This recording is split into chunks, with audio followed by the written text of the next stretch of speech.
College বিশ্ববিদ্যালয়ে অনিয়মের তদন্ত হবে। গত ১৫ বছরে রাজ্যে শিক্ষার হাল কি হয়েছে সবাই জানেন। এবার ইন্সপেকশন হবে বললেন উচ্চশিক্ষামন্ত্রী জগন্নাথ চট্টোপাধ্যায়।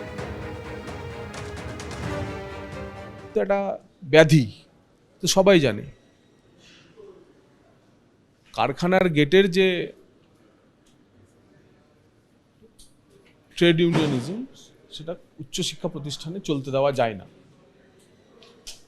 ভারতীয় জনতা পার্টির সরকার অন্ততপক্ষে এই সংস্কৃতিকে উৎসাহ দেবে না।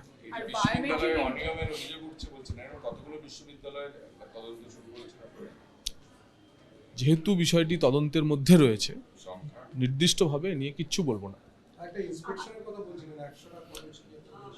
আমি নতুন কিছু বলছি না। প্রত্যেকটা বিশ্ববিদ্যালয়ে তো কলেজ ইন্সপেক্টরের পোস্ট রয়েছেন। তো কলেজ ইন্সপেক্টরের পোস্টের কাজ কি? নিয়মিত ইন্সপেকশনে যাওয়া, কলেজগুলি দেখা কিরকম কি চলছে। আইপ্যাকের আইপ্যাকের অফিসে ইডি তল্লাশিতে বাধা এবং ফাইল চুরির অভিযোগে মামলা। সেই মামলায় আজকে শুনানি ছিল সর্বোচ্চ আদালতে, যেখানে রাজ্য সরকার বদল হয়েছে। তারা সিবিআই তদন্তের নির্দেশ দিতে পারে। ইডির আর্জি মেনে সিবিআই তদন্তের নির্দেশ রাজ্য সরকার দিতেই পারে, এই বলে সওয়াল করলেন তৃণমূলের রাজ্যসভার সাংসদ আইনজীবী মেনকা গুরুস্বামী।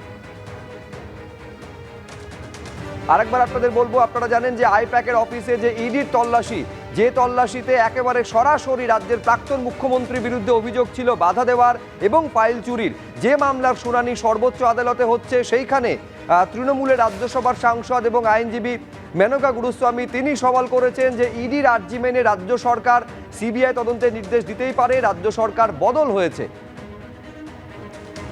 পাল্টা বিরোধিতা করেছেন সলিসিটর জেনারেল তুষার মেহতা। যে ছবি দেখা গেছিল আপনাদের মনে থাকবে, একেবারে যে কয়লা চুরির মামলা, কয়লা পাচার মামলা, তার তদন্তে দিল্লিতে দায়ের হওয়া সেই অভিযোগের তদন্তে একেবারে তল্লাশি চালানো হয়েছিল।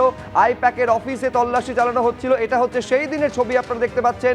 তৎকালীন মুখ্যমন্ত্রী মমতা বন্দ্যোপাধ্যায় পুলিশের শীর্ষ কর্তাদের নিয়ে একেবারে ভেতরে প্রবেশ করেন এবং ইডির তরফে অভিযোগ করা হয় শুধু তাদের তল্লাশিতে বাধা দেওয়া নয়, একেবারে ফাইল পর্যন্ত চুরি করেছেন মমতা বন্দ্যোপাধ্যায় বলে ইডির তরফে অভিযোগ করা হয়।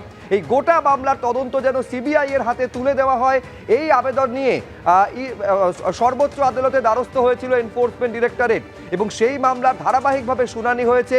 আজকে যে শুনানি পর্ব ছিল, সেখানে তৃণমূলের রাজ্যসভার সাংসদ এবং আইনজীবী মেনকা গুরুস্বামী এই মর্মে সওয়াল করেছেন যে ইডির আর্জি মেনে সিবিআই তদন্তের নির্দেশ দিতেই পারে, রাজ্য সরকার বদল হয়েছে।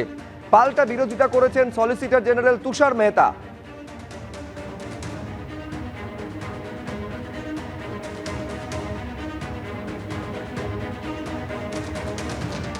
এবিপি আনন্দ, এগিয়ে থাকে, এগিয়ে রাখে।